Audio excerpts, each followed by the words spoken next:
This match analysis here is for RazorFrazer from Reddit, and he's the guy right here on the right in like the black and white with the black spats. All right, let's get started.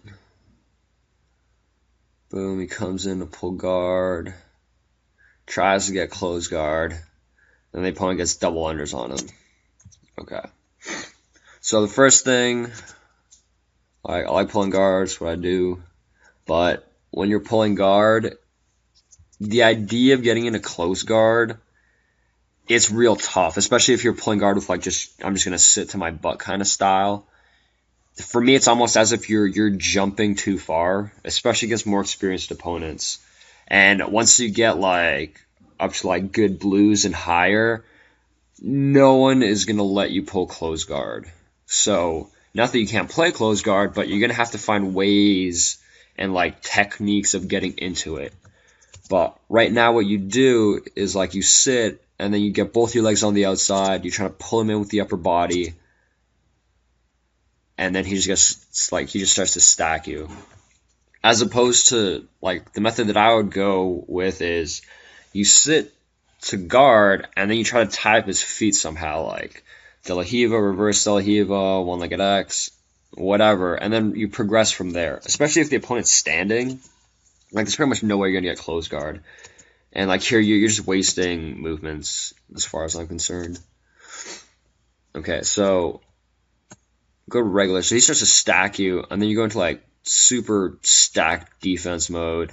Okay, there's a couple of things, like you're doing a lot of different things. A couple of things you do really good, and a couple of things you're doing not so good. And again, he keeps trying to stack you, and once he gets past your guard, yeah, right here. Okay, so we're gonna go through some of the movements that, in my opinion, are the right thing to do, and other ones that aren't so much. Okay, so he enters into the stack position. Here, honestly, I thought he was passed. When someone gets an angle like that, it's usually pretty difficult to recover, but you're able to get your hips out. And it looks like what you did there is you posted with that foot, I'm pretty certain.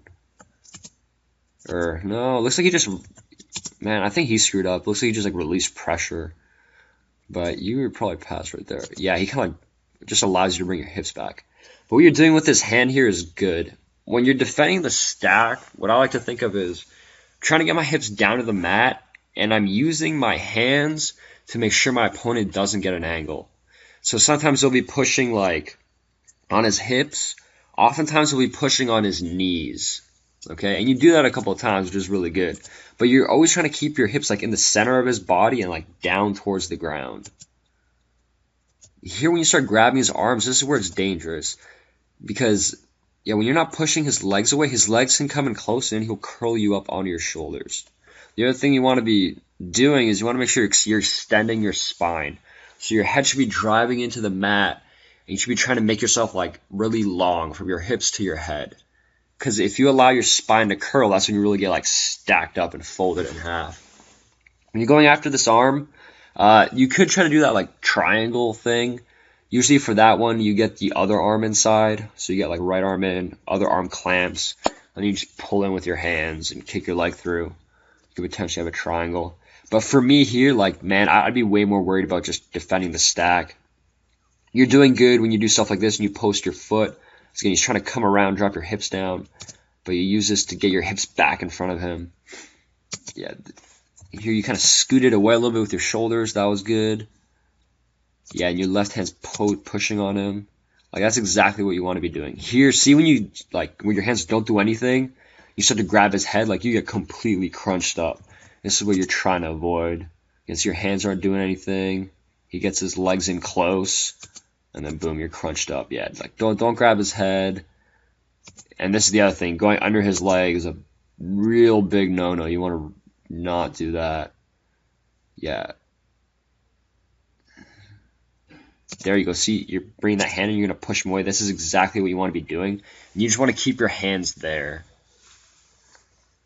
Yeah, don't be trying to grab, pull in, nothing like that. Your hands just block him out from coming around the corners. That was good, a little bit shoulder walking. Whoops, whoa, sorry, my bad. Yeah, here when you finally get past is because you decide to underhook his leg. Like right there.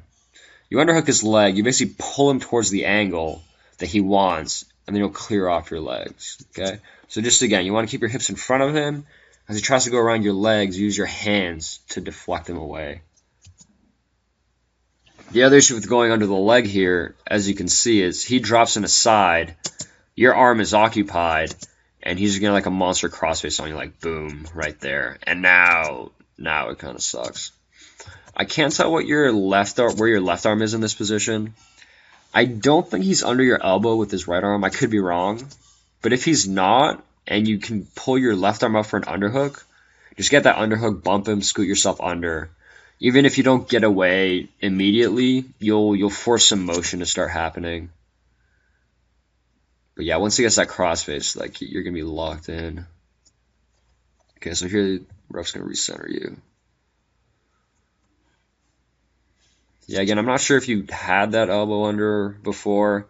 If you did, like, I wouldn't let the opponent reset with an underhook under your elbow. But, yeah, here he goes. You turn in. That's good. And you're able to stuff his leg. This is fine what you're doing. I think eventually you'll have to have a slightly different system for escaping side control. Because you put a lot of focus on that trailing leg. I'd put more focus on getting like the weight of his crossface off you with your hands instead of focusing on stuffing that leg. Again, I think what you're doing is fine for this level, but eventually guys get very good at positioning their leg side leg, and it's very, very tough to just capture it. Okay, regardless, you get it, you're back in half guard.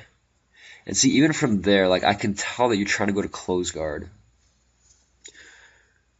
Simply based on right here, when you're trying to pull that knee through, and then this leg's trying to clamp around, like you're trying to go to close guard, but the guy's on his leg, or sorry, he's on his feet. It's like you're not in a position to play close guard. You have to play other guards, okay? Because otherwise, like you're gonna keep trying to chase close guard, and while you're trying to chase something that's not there, like he's working on passing your guard. So you go there, you try to get it, you can't, and now he's starting to knee cut, and you're like, oh shit, and you clamp around his leg. And he's able to slide through.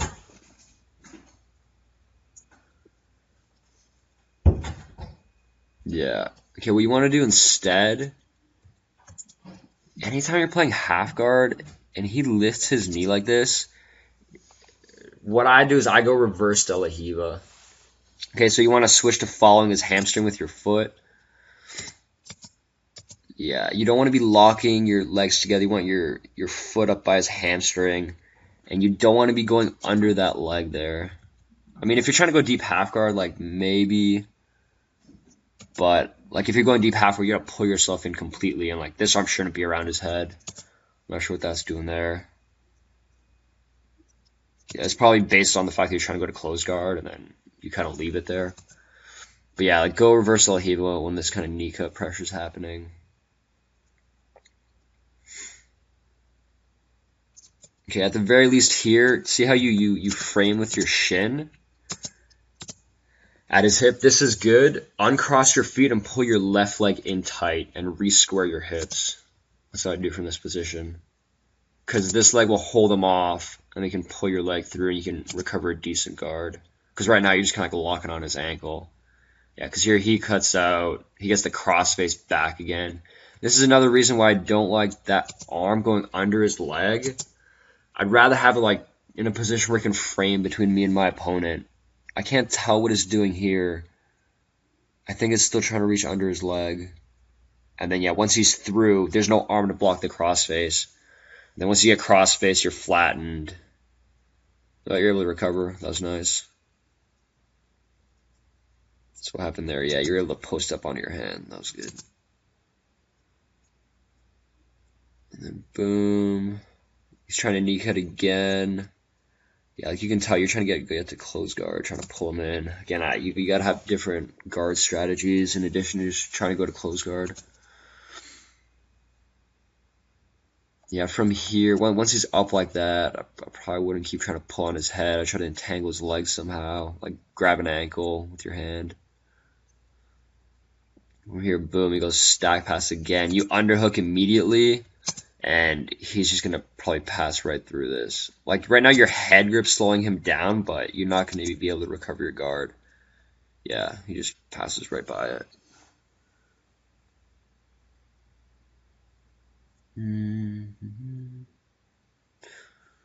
Let's speed it up. Okay, here you're able to catch his leg one more time. So, kind of like I mentioned before, it's like the way you're playing your side mount is you're really focused on catching that leg. Like your positioning of this arm is very dangerous. Like you're just trying to turn it no matter what, but like this here, and you were able to catch his leg, so it's okay. But against more experienced guys, you're just giving up the head and arm choke.